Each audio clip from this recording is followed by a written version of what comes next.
यहाँ इस वीडियो के अंदर मैं सिर्फ 3 पॉइंट के ऊपर बात करूँगी। ओवरऑल जो प्रोसेस होगा वो नॉर्मल डिलीवरी का प्रोसेस क्या होता है, वो 3 स्टेज कौन कौन से होते हैं चर्चा की जाएगी। पहला स्टेज होगा वो आपका लेबर पेन के ऊपर चर्चा की जाएगी, और दूसरा स्टेज होगा डिलीवरी रूम के अंदर आपको कैसे बच्चे को पुश करना है, इस बारे में चर्चा किया जाएगा।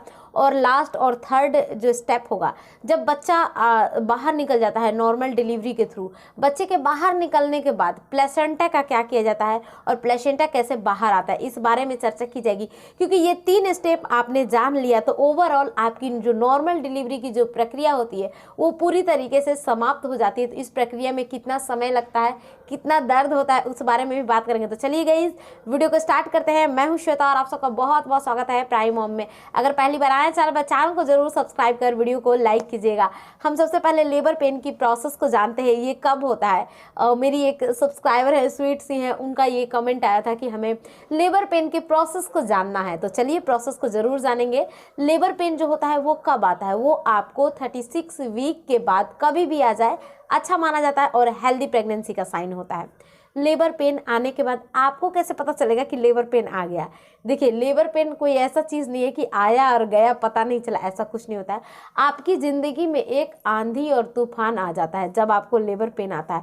आप एक जगह बैठ नहीं सकती हैं, आप खड़ी नहीं हो सकती हैं, आप सो नहीं सकती हैं, आप मोबाइल यूज़ नहीं कर सकती हैं। ऐसी सिचुएशन आ जाती है कि आपको कुछ भी अच्छा नहीं लगता है और लगातार हर आधे घंटे या 40 मिनट पे एक कमर के हिस्से में या पेट के निचले हिस्से में किसी 2 में से किसी एक हिस्से में एक तेज करंट जैसा दर्द आने लगता है। तब क्या करना होता है, तब आपको अपने डॉक्टर से बात करनी होती है और हॉस्पिटल जाना होता है अपना हॉस्पिटल बैग लेकर।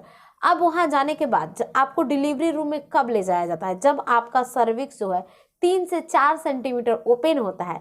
अब ये सर्विक्स यानी कि बच्चेदानी का मुंह ओपन हो रहा है, ये आपको कैसे पता चलेगा, ये डॉक्टर्स को कैसे पता चलेगा। वो बार बार आपके निचले हिस्से में जहाँ से आप यूरिन पास करती है उस हिस्से में अपने फिंगर को ग्लव्स पहन के ले जाती है और चेक करती है। जब पता चलता है 2-3 सेंटीमीटर ओपन हो गया तब आपको डिलीवरी टेबल पे लेटाया जाता है। और वहाँ लेटाने के बाद जब जब आपको लेबर पेन वाला दर्द आता है तब तब आपको पुश करना है। अब है कि पुश किस हिसाब से करना है। किसी चीज़ में बहुत ज़्यादा सबसे पहले तो हम ये जान लेंगे सांस लेने की प्रक्रिया क्या होती है।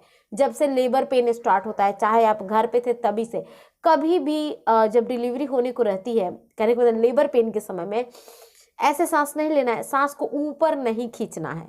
अगर आपने सांस को ऊपर खींचा ना तो बच्चा भी ऊपर चढ़ने के चांसेस होते हैं, कंफर्म नहीं होता है लेकिन होते हैं। तो आपको कभी भी क्या करना है, नॉर्मल आपको सांस लेना है, अपने नाक से और मुंह से बाहर निकालना है। कैसे करना है, नाक से सांस लेना है, मुंह से बाहर निकालना है। ऐसे पहला स्टेप हो गया, नाक से सांस ले लिया। दूसरे स्टेप के अंदर मुंह से सांस को, हवा को बाहर निकालना है। ऐसे इस तरीके से आप करोगे ना, जोर लगाओगे ना, तब जाकर बच्चा जो है वो खिसकते हुए नीचे जाएगा, सर्विक्स के पास जाएगा, सर्विक्स ओपन होगा, फिर धीरे धीरे उसका हेड बाहर आएगा। और हर बार देखिए मेरी जब डिलीवरी नहीं हुई थी तब मैं ये नहीं जानती थी कि नॉर्मल डिलीवरी मुझे लगता था अपने आप होती है, लेकिन जब मेरी एक डिलीवरी हो गई तब मुझे पता चल गया कि नॉर्मल डिलीवरी अपने आप नहीं होती है। जो बच्चे की माँ होती है उनको बार बार पुश करके बच्चे को बाहर निकालना पड़ता है। और जब बार बार आप पुश करके बच्चे को बाहर निकालेंगे तभी वो बाहर आएगा, तभी आपकी डिलीवरी की प्रोसेस पूरी होगी। तो पुश करना पड़ता ही है, सभी को करना पड़ता है, कम या ज़्यादा। और जितनी एनर्जी है, जितना आपने खाया 9 मंथ के अंदर, पुश करके तभी बच्चे को बहुत जल्द बाहर निकालिए। इससे बच्चा बिल्कुल स्वस्थ होता है, उसे बीच में अटकना नहीं चाहिए बच्चे को, बहुत जल्दी ये प्रक्रिया कराई जाती है। अब लास्ट है प्लेसेंटा का क्या किया जाता है। बच्चा जैसे ही बाहर निकलता है, फिर भी बच्चा जो होता है गर्भनाल के थ्रू और माँ के पेट के अंदर प्लेसेंटा होता है, उस समय बच्चा बाहर निकला रहता है।